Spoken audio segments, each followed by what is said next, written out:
Hey guys, this is Nicole with the Rosy Outlook Crochet Along. This video we are going to go over blocking our squares. So what I have assembled is the I don't have blocking squares kit, which is just a couple of towels, or you can have the blocking squares, or really anything that's going to absorb and not bleed into your yarn. What you're also going to need are some pins. You want rust-free stainless steel pins so it doesn't ruin your work, and some type of delicate cleaner. The Woolite is what I use in a small bottle, has lasted me ages. And then there's also some fancier things that you can use if you're using the pure wool, or other products will do just as well. So we have a little bit of water in the sink, and it was baby bottle temperature. So test it on your wrist. If you'd give it to a baby, then you're good to go. And we put a little bit of the Woolite in it, and there's the square. And my mommy's gonna help me because she taught me how to do this. So you just submerge it fully, and then make sure it gets all nice and soapy. And then you're going to press out the water. You don't want to do wringing. So Mom, show them wringing real quick. No wringing. So that's going to stretch out your work. But if you just press it out, it will keep everything intact. And you can tell it's kind of soapy. And then she's going to rinse it. And you're using the same temperature of water to rinse? Yes. Yeah. And you can see I still have my stitch markers in the corner. So if you're using stitch markers, don't worry about having to take them out. Just be mindful if you're using scraps of yarn in the corners, because you don't want to pull them out and then you're going to have to, I mean, it's no big deal. You can count and figure it all out. But you just want to get a lot of the excess water out. And then she's going to show you on the towels what you can do. And then I will show you also steam blocking, and I'll pin it to a board so you kind of get an idea. But you can do steam blocking or the full soak blocking on either the board or the towels. So it's all nice and rinsed, and you just get it where it's all nice in place. If you want to, you can use the pins. These are key pins. You can use the pins, but you don't have to. Just soaking it will get it to uncurl. So you can see the corners are nice and flat. And then we've got another towel. I'm just gonna squish out all the excess. And then we're going to let it dry in place. And you just want to let it fully dry. And then your square is nice and blocked, and it will be nice and square for you to, for the joining. And working with it square while joining is a lot easier than with curling, but it's all personal preference. There's no right or wrong. All right, so give me a minute and I'll be right back with the steam blocking. Okay guys, so I've started pinning to the board, and I just want to show you. See, it's kind of squishing and pulling that way away from the corner. Well, I'm just gently, I'm not ripping this. I am very gently pulling. And some of your squares are going to need a little bit more manipulation than others, but you still want to use a gentle hand. And the point of the blocking, in case those don't know about blocking, is to just make that all the squares that roll up and curl, is to get them to kind of flatten out, square up, and have a tidier appearance to them. I'm using acrylic yarn. It does not block up quite the same as wool, but it will absolutely block up. And so what went from about a 10-inch square is now about an 11-inch square, just from gently tugging it out. And you can see the pattern really well when you pull it out and block it out nicely. All right, so let me get my iron and then we will steam block this. Are you recording? Mm-hmm. You can chop off the front. Oh yeah, no, it's fine. Okay, so I'm using an iron for this steam blocking. You can use a steamer if you have one. I do not. I barely have an iron, if I'm honest. That's what the dryer's for. So I'm using the hottest setting, and then I'm putting it on the biggest steam.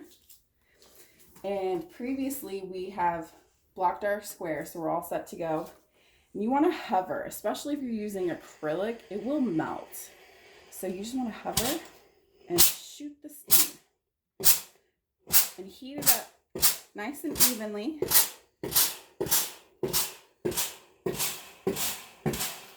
Make sure the heat gets fully through it. And be careful, it is going to be hot. The pins will be hot. Do not burn yourself. Do not sue me. I do not accept responsibility.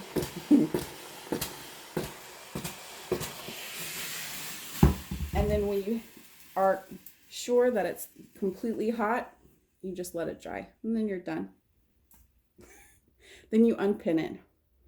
And then you have a fabulously square instead of a wonky curly Q. So blocking is that easy. There are other methods. You can find them on YouTube, but these are the two ways that I used for the blanket. And you can use the same steaming method, even with the one where we put it on the blanket. If you would put a dry square on the blanket, pinned or unpinned, you can still use the steamer. So whichever way makes you comfortable. If you have special tools for blocking, great. If not, use what you have around the house. This is an all-inclusive, no one's excluded, okay? We'll see you next week, guys, for the final week. I can't believe it's finally here. So we'll do the border next week and we'll be done. Hey guys, so here we are. We've got our dry square. This is the one that I steam blocked.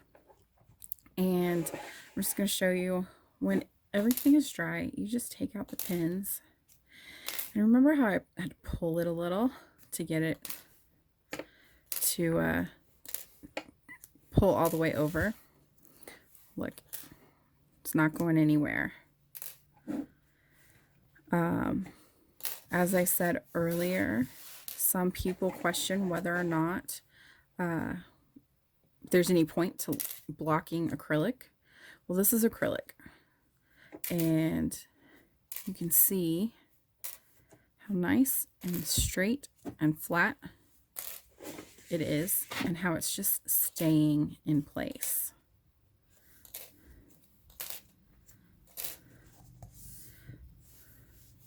See, look how nice that is. And for anybody who's concerned because their sides were not completely flat and straight, well, blocking can do wonders. Okay, let me grab another square and show you how much of a difference blocking makes. So, see, I've got bumps, just letting it relax. It rolls up on the corners. And now, look, you can just let it relax. And it mostly stays perfectly flat. Keeps its shape. And that's where, when you have squares such as, I know a lot of people are really concerned about in week 1, square 3. Let me see if I can find it in my little bunch of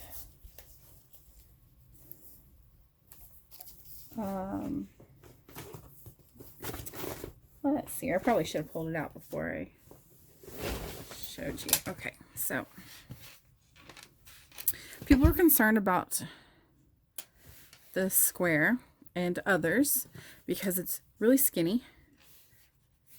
It's super tall. It's very skinny.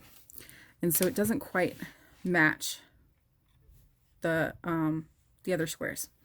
But that's where you can See how easy that is for me to stretch? Well, it doesn't just do it the long way, it also does it in width.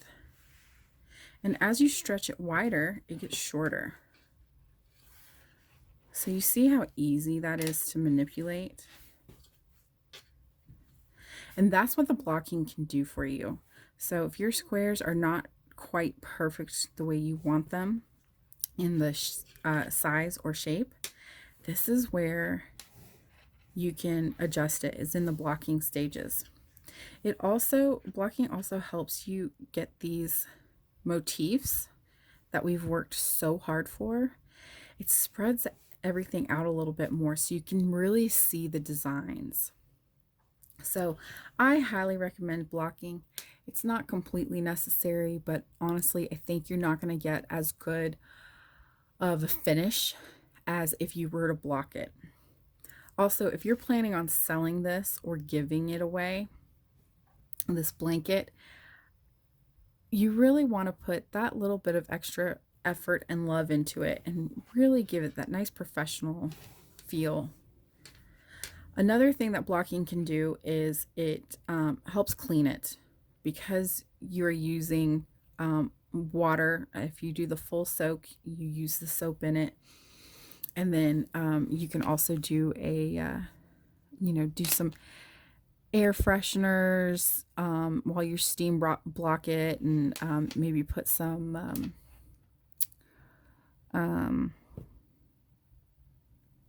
oils in to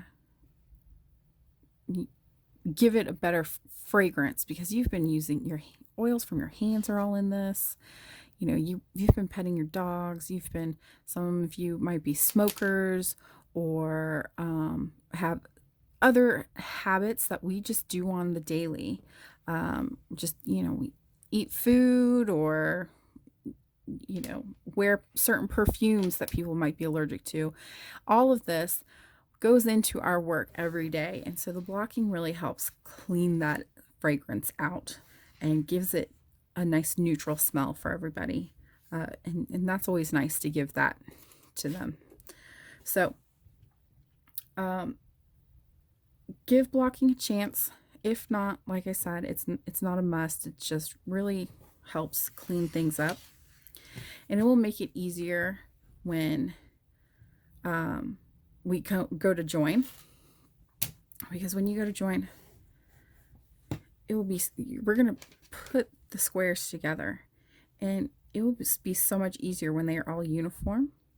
And if you don't have the ends curling up, see how that's curling and everything, you're not going to have to manipulate it as much if you block it and get it nice and flat and square. So give it a try. If you have questions, just let me know. And I believe I said before that you can also find other methods online, but these are the methods that I used. What I did for the blanket originally was I steam blocked it and then put all the pieces together, and then I did a full soak block at the end and did the entire thing in the sink, the very sink that you saw my mother doing the little tiny square in. Managed to do an entire blanket in that, and laid that out. And it does take a lot longer to dry if you do the full soak, but it can also be a lot more I don't want to say rigid, but lasting. The blocking could be a lot more lasting and withhold a lot more manipulation if you do the full block. But as you can see, this steam block worked great. So I have absolutely no complaints except for the fuzz. So I'm giving you this blocking a little bit earlier than I had originally planned, because if you are going to do the full soak, it is going to take longer. So go ahead, do your blocking if you choose to, and then I'm going to do the attaching the squares will come on Monday like normal. All right, guys, have a good week.